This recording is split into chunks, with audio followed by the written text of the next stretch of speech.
भारत और पाकिस्तान के विभाजन के लिए जिन्ना को जिम्मेदार माना जाता है। मुसलमानों के लिए एक अलग राज्य बनाना जिन्ना का सपना था। नमस्कार, हिंदी खबर के डिजिटल प्लेटफॉर्म पर स्वागत है आपका। आपके साथ मैं हूं आंचल सिंह। जिन्ना चाहते थे कि मुसलमान और हिंदुओं के लिए अलग अलग राष्ट्र बने और ये जो बंटवारा हिंदुस्तान और पाकिस्तान का बंटवारा जो था वो धर्म के आधार पर ही हुआ था। जिन्ना का ये सपना था कि मुसलमानों के लिए एक अलग देश बने, जो साकार तो हुआ, लेकिन उसके बाद जिन्ना नहीं रहे। पाकिस्तान में लोग जिन्ना के गुण गाते हैं। मुसलमानों के लिए एक अलग देश तो उन्होंने बना दिया, लेकिन उन परेशानियों को नहीं देख पाए जिसे आज पूरा पाकिस्तान झेल रहा है।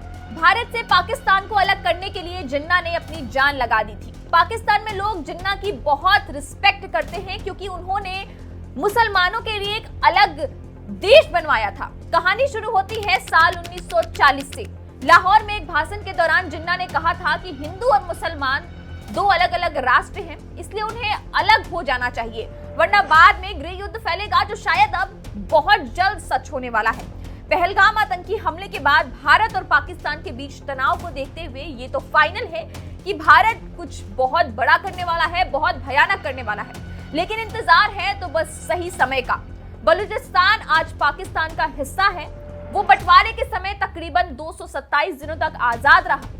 आज जनता से लेकर नेता तक पीएम मोदी से रिक्वेस्ट कर रहे हैं कि उन्हें भारत का हिस्सा बना लिया जाए। बलूचिस्तान की जो महिलाएं हैं वो प्रधानमंत्री नरेंद्र मोदी को अपना भाई बताती हैं। लेकिन सवाल ये है कि आखिर बलूचिस्तान पाकिस्तान से अलग क्यों होना चाहता है? वो पाकिस्तान के साथ क्यों नहीं जाना चाहता? और ना ही जिन्ना चाहते थे कि वो पाकिस्तान का हिस्सा बने, क्योंकि वहां का पूरा इलाका सर्द रेगिस्तान, लेकिन जबरन उन्हें जाना पड़ा। जर्मनी के पॉलिटिकल साइंटिस्ट मार्टिन एक्समैन ने बलूचिस्तान पर एक किताब लिखी है और इस किताब में उन्होंने इस बात का जिक्र किया है कि आजाद रहने में भारत और पाकिस्तानी उनकी मदद करें, जो कि नहीं हुआ। बलूचिस्तान में 60% से अधिक लोग गरीबी रेखा से नीचे रहते हैं। कहानी शुरू होती है 4 अगस्त 1947 से। दिल्ली में एक बैठक हुई थी जिसमें मीर अहमद खान के साथ जिन्ना और जवाहरलाल नेहरू के साथ ब्रिटिश वायसराय लॉर्ड माउंटबेटन भी शामिल थे।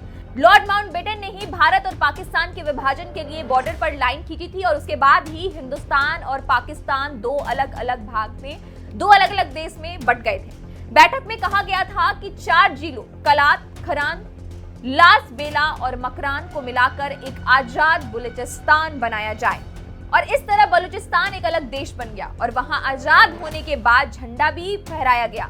12 सितंबर को ब्रिटेन ने अचानक एक प्रपोजल भेजा और उस प्रपोजल में कहा कि बलूचिस्तान एक अलग देश बनने की हालात में नहीं है, वो अंतरराष्ट्रीय जिम्मेदारी नहीं उठा सकता, मतलब कि वो इंटरनेशनल जिम्मेदारियों को अभी उठाने की हालात में नहीं है, उसकी कंडीशन अभी ऐसी नहीं है, उसकी अर्थव्यवस्था ऐसी नहीं है कि वो अभी बलूचिस्तान के लोगों की भी जिम्मेदारी उठा पाए। तब जिन्ना ने बलूचिस्तान को पाकिस्तान के साथ जोड़ने की बात कही थी, लेकिन उस वक्त कालात के शासक ने बात नहीं मानी और कहा कि बलूचिस्तान आजाद रहेगा या नहीं वो वहां की जनता तय करेगी। तब पाकिस्तान बलूचिस्तान पर लगातार दबाव बना रहा था और फिर दोनों के बीच विवाद होने लगी कि पाकिस्तान सेना ने, और उस वक्त अचानक पाकिस्तान सेना ने 5000 से भी ज्यादा बलूचों को गायब कर दिया था।